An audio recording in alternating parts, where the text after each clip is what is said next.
Golub Capital is out with its quarterly middle market report. It finds a steady growth trend with middle market private company earnings up 3% year over year in Q4. Revenue increased by 2%.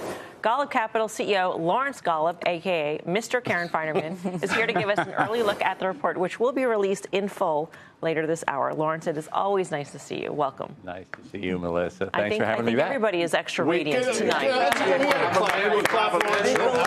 I clapped for you. Can't not now. That's what you said the last time. I said we can't not now. Okay, right. So the middle market looks great. Is that in contrast with what you're seeing in the other parts of the economy? I wouldn't say it's in contrast, but let's roll the clock back a year. A year there was a consensus the economy's slowing down, high chance of a recession, problems in all different directions. And the consensus was wrong. And we've seen quarter after quarter in the middle market real economy, not the hyperscaler AI topics that you all were talking about.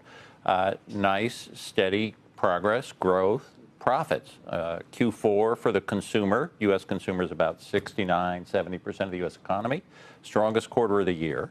And I think this is consistent. I don't think the message is this is instead of what's going on in the rest of the economy. I think the message is, hey, the real economy, sometimes with a little bit of the benefit from AI, but the real economy separate from all the news about AI is actually doing pretty well. We talk about AI constantly, especially AI in the credit markets. Are you lending in that area at all? What kind of exposure, if any, does Golub Capital have to AI? We do not do any hyperscaler chip. Is there a reason behind that? Yes. You tell me what data centers are going to be doing 4 years from now. You tell me what kind of chip, whose chip is going to be used. You tell me what the price of an NVIDIA chip is. You let me lock that in for 4 years from now, then I'll think about lending there. Now, we have many other players in private credit are making a lot of loans, and I'm not saying the loans will turn bad, but ultimately, compute is a commodity. It's a commodity with constantly changing technology. I think that if you get the equity play right, if you're the right owner of the right piece of it, you can make a fortune. As a lender, you're just waiting to get your head chopped off. It's like the railroads in the 19th century.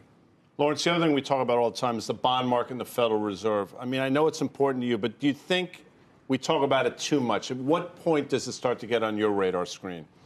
Well, we're focused on floating rate debt, floating rate loans. So we care a lot about the interplay of short-term interest rates and inflation.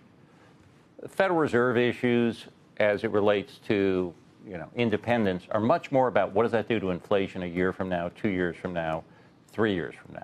We've got SOFR at about 3.5%, 3.6%. The forward curves show it coming down 50 or 75 basis points over the next 18 months.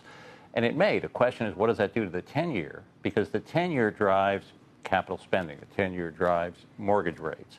I think that we're in a period now where we're talking a lot about the Federal Reserve, about executive action, but really what's going on is this is about politics, and this is about the November election, and this is about different parties maneuvering to try to turn out their base.